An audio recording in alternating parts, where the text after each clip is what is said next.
Alright, so first things first, get your blade really quick. Go over and knock anything that ties down. Alright, really quick. Then get a bucket of water, wet the sponge and squeeze the sponge out where it's damp enough to go ahead and start smoothing out the walls with it. And then very simple. 1 wipe, 2 wipes should be sufficient. Then take a look if you need 1 more or 2 more. Here you usually got to give a little more effort because this is where you had some buildup and some overage. Continue sponging out the rest of the walls, going over it with a damp sponge, smoothing it out as you go. Usually these surfaces are smooth right up in the middle.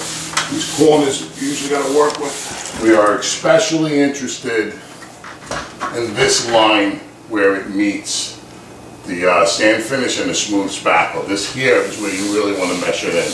No dust. Sanded and ready to go. Or smoothed out and ready to go.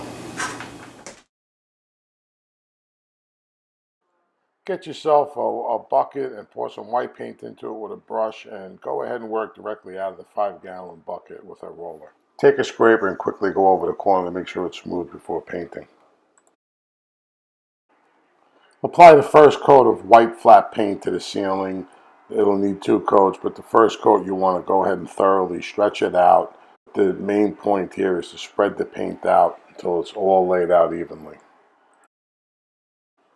Continue this technique till all the corners have been cut in before rolling the flat surface. Start applying your first coat of white paint, rolling out the paint that you're applying, separating it left and right multiple times, passing it until you get a very smooth, leveled out surface. Continue this effort to make sure to go over it multiple times until you have a completely even surface. This will take multiple passings. For the walls, get a gallon can, mix it up, make sure the paint is mixed up nice and properly. Open it up and go ahead and dump that gallon into the 5-gallon pail. Just leave a little paint left in the gallon can. This way you can go ahead and use it for cutting. While cutting, make sure you go ahead and spread the paint out across a 1 or 2 foot area. Keep moving the brush up and towards the ceiling or the cut line, if you will, to add the paint and spread it out as you go. Be careful not to put too much paint up towards the corner, otherwise you'll have a buildup and an overage up on the ceiling. Continue to do the spreading the paint, and of course flap your brush left and right to get the rest of the paint out, and long strokes to feather out the cut line.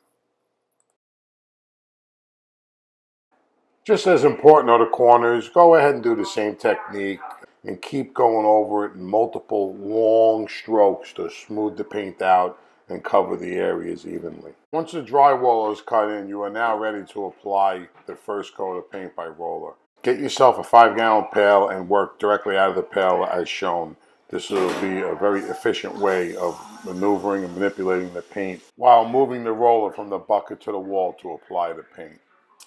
Follow this technique where you're going left, right, up and down, spreading the paint and smoothing it out and doing multiple passes to pick up more paint and level it out left and right.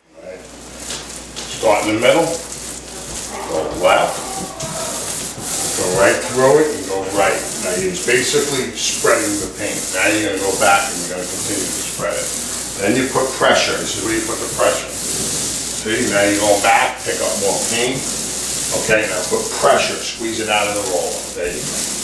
Okay, now, once you've done that, now you're going back and leveling paint out and getting anything you missed. In this case, it's a lot on the top because I'm just showing this concentrating here. So anyway, put extra pressure where you need more paint.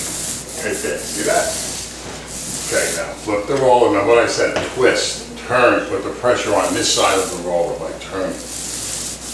Okay, that's how you manipulate the paint, the roller.